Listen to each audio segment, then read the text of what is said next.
ಕೂಡಿ ಬಾಳೋಣ ಎಲ್ಲೆಂದು ಸೇರಿ ದುಡಿಯೋಣ, ಕೂಡಿ ಬಾಳೋಣ ಎಲ್ಲೆಂದು ಸೇರಿ ದುಡಿಯೋಣ.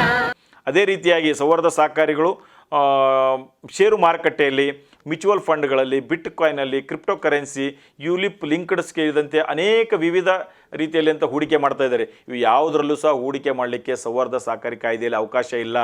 ಸದಸ್ಯರು ಹೂಡಿಕೆ ಮಾಡಿದಂಥ ದುಡ್ಡು ಅದನ್ನು ರಕ್ಷಣೆ ಮಾಡೋಂಥದ್ದು ಪ್ರತಿಯೊಬ್ಬ ಸೌಹಾರ್ದ ಸಹಕಾರಿಯ ಏನು ಆಡಳಿತ ಮಂಡಳಿ ನಿರ್ದೇಶಕರಿರ್ತಾರೆ ಅವರೆಲ್ಲರೂ ಜವಾಬ್ದಾರಿಯಾಗಿರ್ತಾರೆ. ಅದಕ್ಕಾಗಿ ಇಂಥ ಯಾವುದೇ ರೀತಿಯಾದಂಥ ಷೇರು ಮಾರುಕಟ್ಟೆಯಲ್ಲಿ, ಕ್ರಿಪ್ಟೋ ಕರೆನ್ಸಿ, ಈಗ ಹೆಚ್ಚಿನ ಇದರ ಸಂಬಂಧಪಟ್ಟಂಗೆ ಆಗಿದ್ದು ಬಿಟ್ ಕಾಯಿನ್, ಇಂಥದ್ರಲ್ಲಿ ಮೋಸ ಮಾಡಿ ಅನೇಕ ಸೌಹಾರ್ದ ಸಹಕಾರಿಗಳು ಸಂಬಂಧಪಟ್ಟಂಗೆ ಕಾನೂನಾತ್ಮಕ ಶಿಕ್ಷೆ ಆಗಿದ್ದು ಉಂಟು.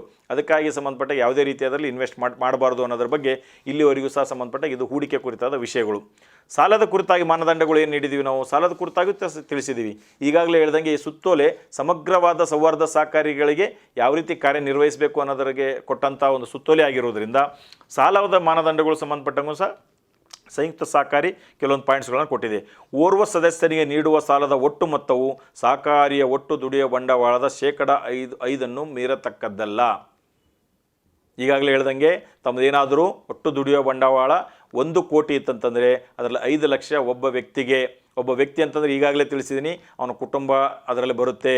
ಮತ್ತು ಅದರಲ್ಲಿ ಸಂಬಂಧಪಟ್ಟಂಗೆ ತಂದೆಗೆ 5%, ತಾಯಿಗೆ 5%, ಅವ್ರ ತಂಗಿಗೆ 5%, ಈ ರೀತಿ ಕೊಡೋದ್ರ ಮೂಲಕ ಸರ್ಕ್ಯುಲರ್ ವೈಲೇಷನ್ ಆಗುತ್ತೆ. ಇವರೆಲ್ಲರೂ ಕುಟುಂಬದ ಸದಸ್ಯರಿಗೆ ಎಲ್ಲರಿಗೂ ಸೇರಿ ಕೊಡುವಂಥ ಸಾಲ 5% ಮೀರತಕ್ಕದ್ದಲ್ಲ ಅಂತ ಹೇಳಿದ್ದೀವಿ.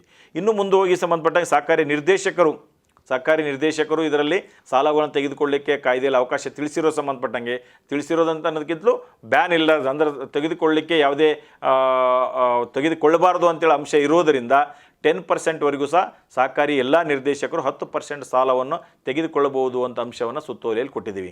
10% ಎಲ್ಲ ನಿರ್ದೇಶಕರು ಸೇರಿ 13 ಜನ ಇದ್ದರೆ 13, 15 ಇದ್ದರೆ 15, 17 ಇದ್ದರೆ 17, ಈ ಜನರು ಸಂಬಂಧಪಟ್ಟಂಗೆ ಎಲ್ಲರೂ ಜನರಿಗೆ ಸೇರಿ 10% ಕೊಟ್ಟಿದ್ದೀವಿ.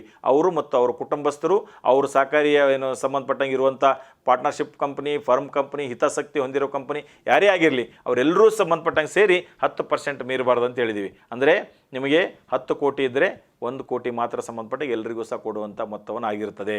ಇದನ್ನು ಸಹ ಸೌಹಾರ್ದ ಸಹಕಾರಿಗಳು ಕಡ್ಡಾಯವಾಗಿ ಪಾಲನೆ ಮಾಡಬೇಕಾದಂಥದ್ದಿದೆ.